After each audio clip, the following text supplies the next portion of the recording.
Boa noite, meus queridos irmãos. Boa noite, não, bom dia, que eu estou na madrugada e estou agradecendo a Deus por esse dia que está raiando. Bom dia para vocês, que Deus os abençoe nesse dia. Queridos, hoje o Salmo é maravilhoso, todos eles, né? Mas esse aqui é muito especial.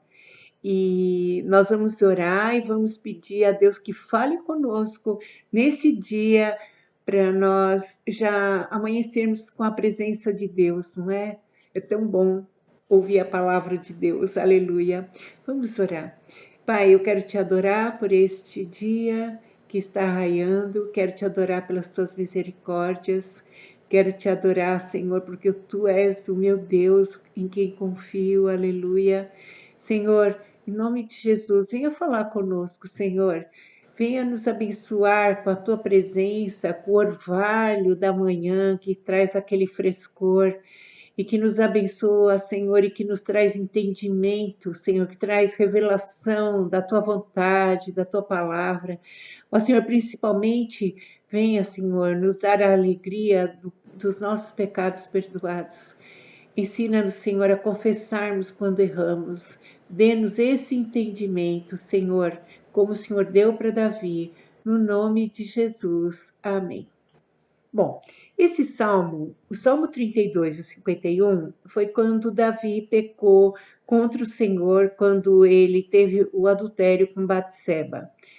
Não é? E foi sério, porque não foi só o adultério, foi a mentira de querer colocar Urias para dormir com ela, para não achar que o filho era dele, né, que era de Urias e não do Davi. E também colocar Urias à frente da batalha para ele morrer. Foram, assim, pecados planejados, não é?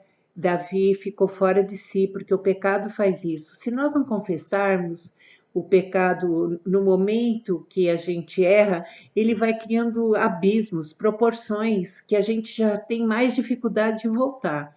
Por isso que nós precisamos ser sensíveis à voz do Espírito. Hoje, se ouvirdes a voz de Deus, não endureçai os vossos corações. Isso que o Espírito fala para mim, meu querido irmão e meu querido amigo.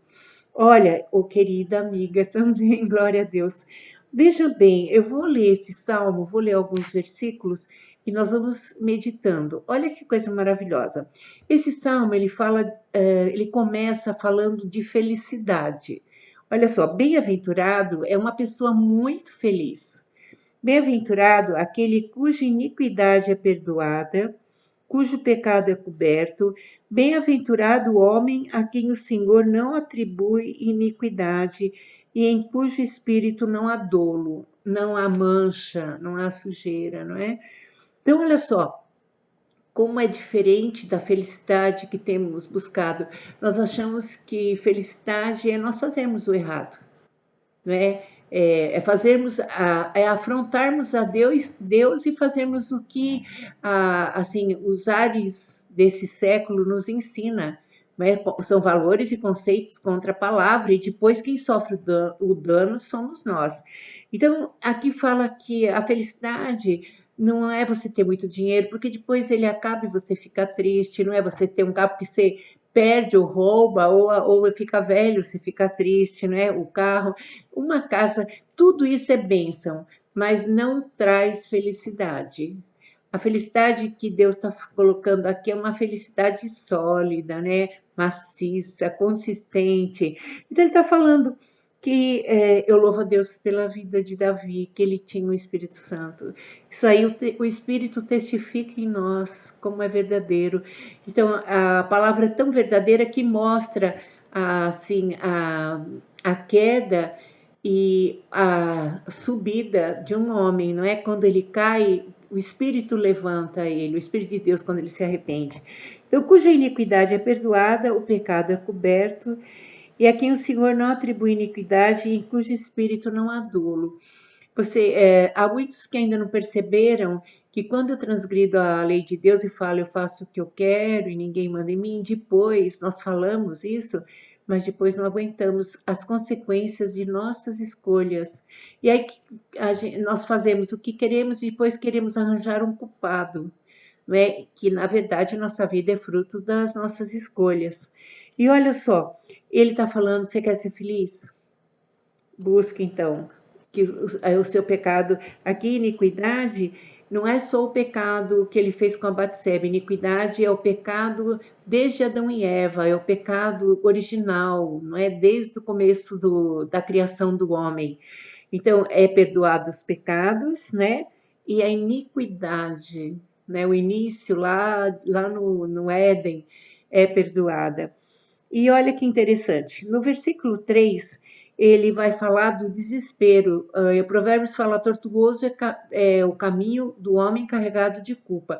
Como existe o complexo de culpa? Quantos psicólogos, né, precisam atender pessoas porque ficam com aquela culpa? Por quê? Deus fez o homem à imagem dele.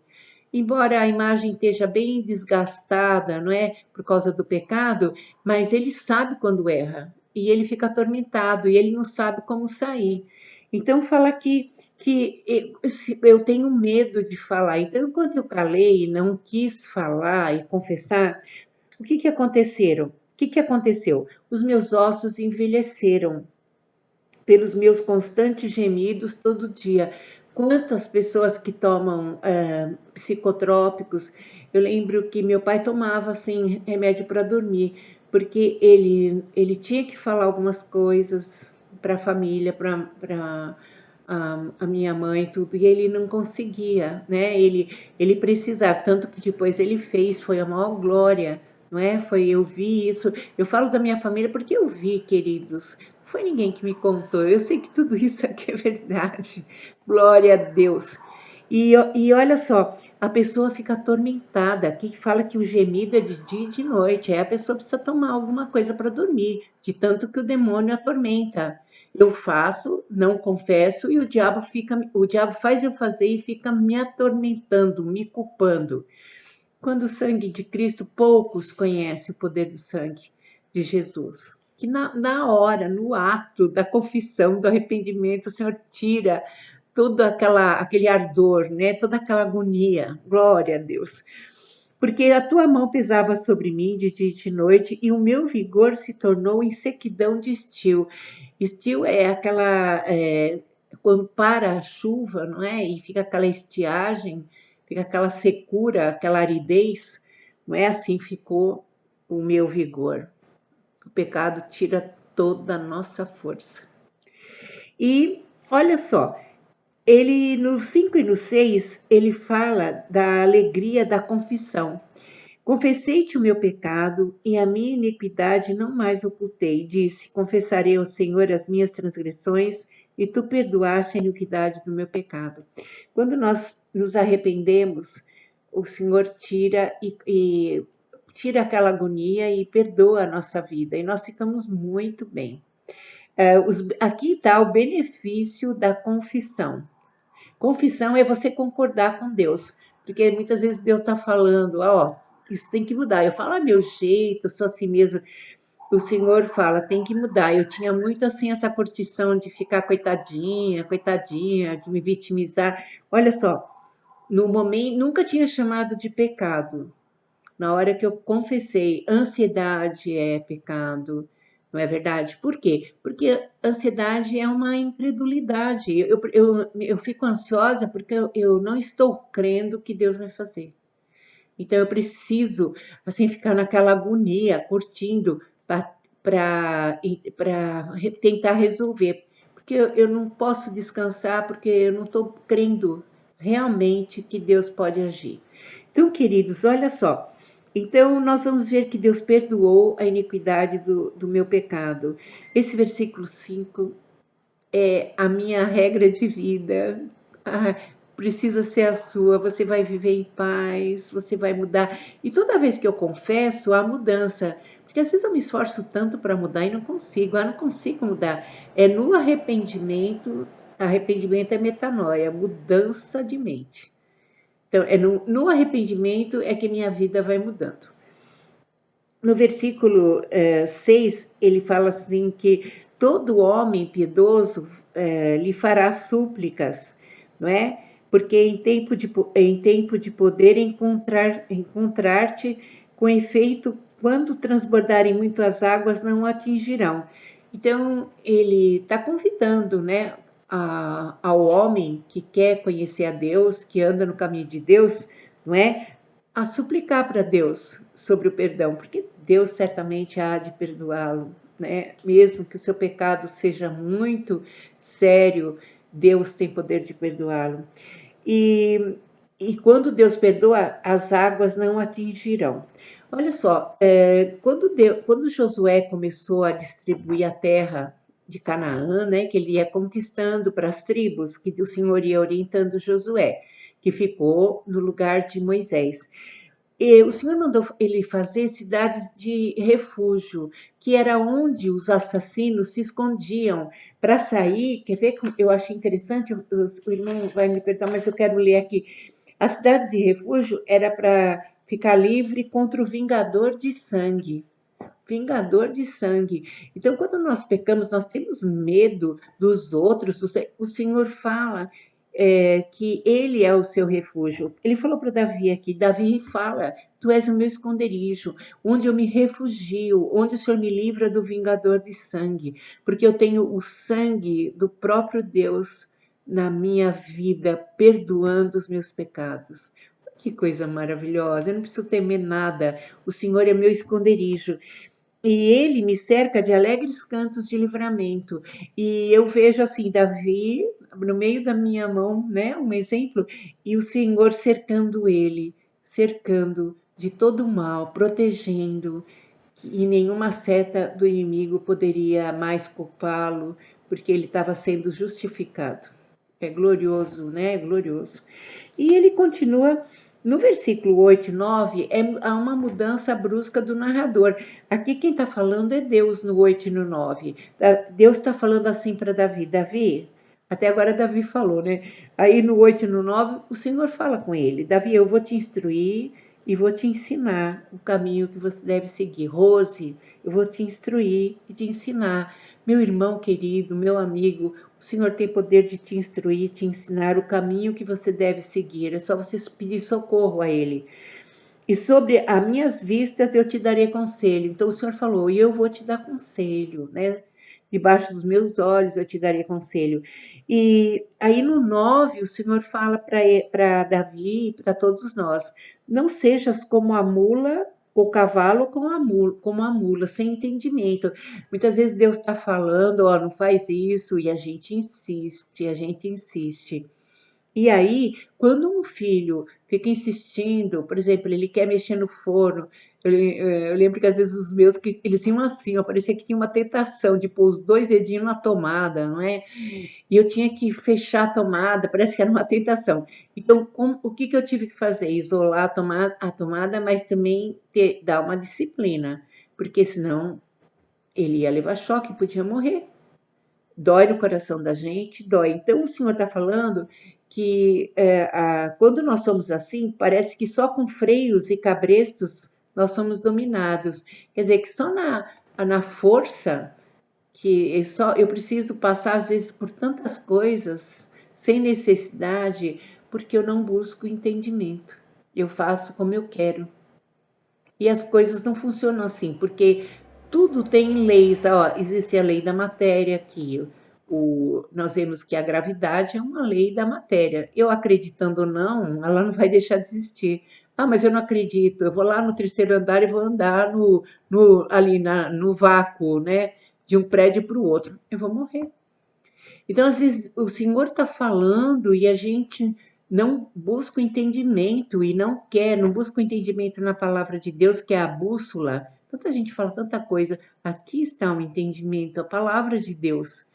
Então, eu não busco entendimento e aí eu começo a passar tanta agonia na minha vida que poderia ter sido evitado se eu ouvisse, né? Se eu ouvisse. Então, ele dá advertência para que eu não seja como o cavalo ou a mula, que só com cabresto e freio são dominados, não é?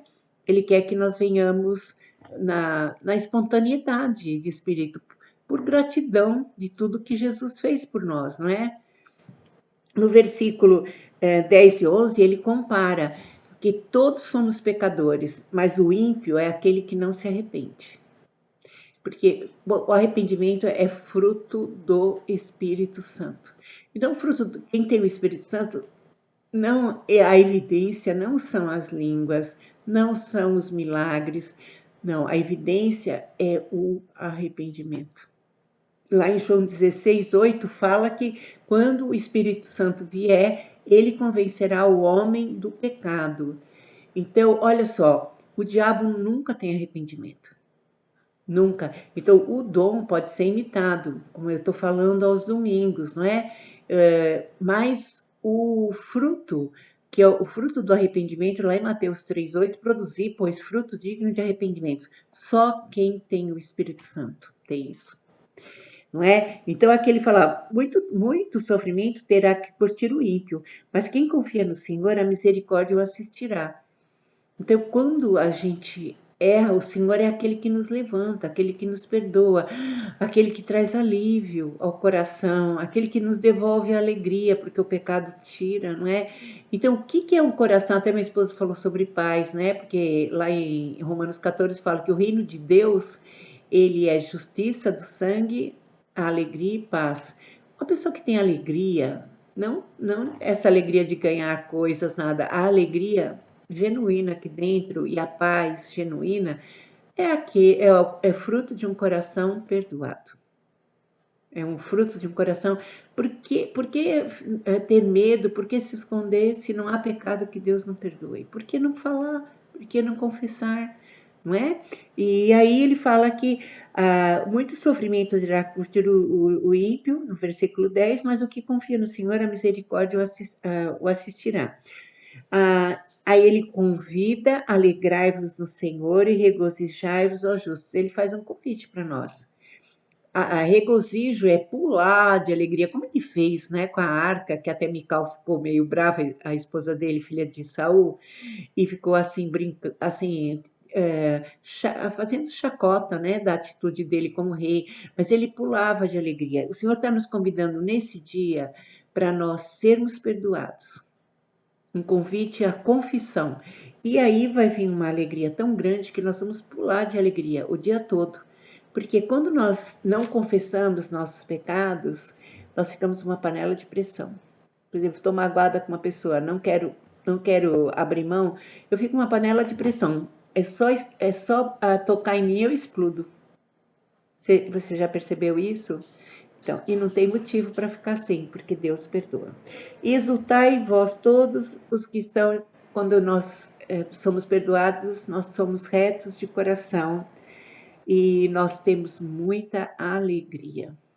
Queridos, é um segredo, tudo isso é um mistério, um enigma, mesmo que só quem busca, quem procura, quem assim come, né, dessas palavras maravilhosas é que entende isso, busca o Senhor. Queridos, o Espírito Santo possa convencer você de tudo aquilo que eu falei hoje, porque eu não concordava com nada disso. Eu não acreditava em nada disso. Aí o Senhor foi trabalhando em mim e eu fiquei maravilhada. Porque é tudo verdade, não a minha, não a sua, a verdade absoluta de Deus. Alegrai-vos no Senhor e regozijai-vos. Confesse os seus pecados a Deus, que essa alegria vai alcançá-lo, meu querido irmão, minha querida irmã, meu querido amigo, minha querida amiga. A paz do Senhor, um beijo grande, um bom dia para vocês. Amo vocês, um beijo, até mais.